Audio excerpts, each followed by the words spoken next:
आप इस कार्ड के एज पर कॉइन को बैलेंस कर सकते हो? ये तो नहीं हुआ। सो चलो इन सिंपल सी चीजों के साथ समझते हैं फिजिक्स का एक मजेदार कंसेप्ट।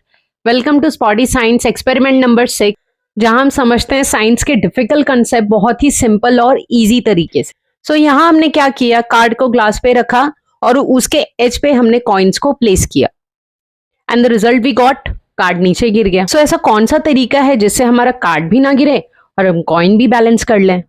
सो इसके लिए आपको करना क्या है, ग्लास को पूरा ऊपर तक पानी से भर देना है और केयरफुली इस कार्ड को ग्लास के ऊपर प्लेस करना है। अब आपका कार्ड कॉइन्स का वजन लेने के लिए तैयार है।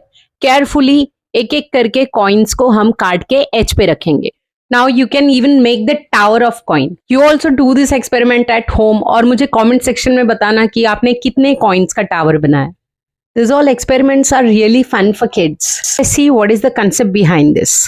See, जब हमने ग्लास में थोड़ा पानी भरा और उस पे कार्ड और उसके ऊपर कॉइन रखा तो कार्ड हिल गया और कॉइन गिर गया। पर जब हमने ग्लास को बिल्कुल ऊपर तक भर दिया और फिर उस पे कॉइन रखा तो कार्ड ने कॉइन को सपोर्ट किया। इस एक्सपेरिमेंट से हम दो चीजें समझ सकते हैं, centre of mass and surface tension. Centre of मास क्या होता है? सेंटर ऑफ मास एक ऐसी जगह होती है जहां पर किसी ऑब्जेक्ट का पूरा वेट बैलेंस होता है।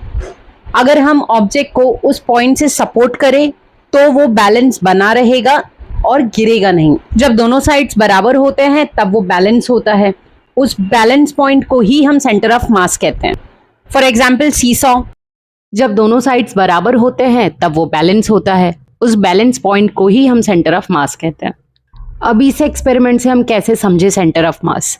जब ग्लास में पानी कम होता है, कार्ड थोड़ा हिलता है। जब कार्ड हिलता है तो कॉइन का सेंटर ऑफ मास कार्ड के बाहर आ जाता है, इसलिए कॉइन गिर जाता है। Now the second part, surface tension कैसे काम करता है?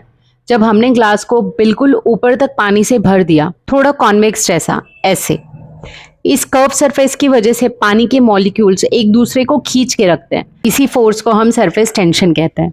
और यहाँ कुछ हद तक फ्रिक्शन भी हेल्प करती है। थोड़ा फ्रिक्शन कार्ड और ग्लास के बीच होता है। जब ग्लास ब्रिम तक भरा होता है तो ज्यादा पानी से कार्ड थोड़ा चिपक जाता है और हिलने नहीं देता। So now you understood card कैसे बैलेंस होता है और कॉइन क्यों नहीं गिरता। So what are the key learnings from this experiment? Centre of mass हमेशा नीचे की तरफ गिरने की कोशिश करता है। सरफेस टेंशन चीजें स्टेबल बनाने में मदद करता है। पानी के मॉलिक्यूल एक दूसरे को खींच के रखते हैं, इसलिए कार्ड बैलेंस रहता है। सो अगर आपको ये सीखने में मजा आया, एक्सपेरिमेंट करने में मजा आया तो कमेंट में आई लव साइंस लिखना मत भूलना।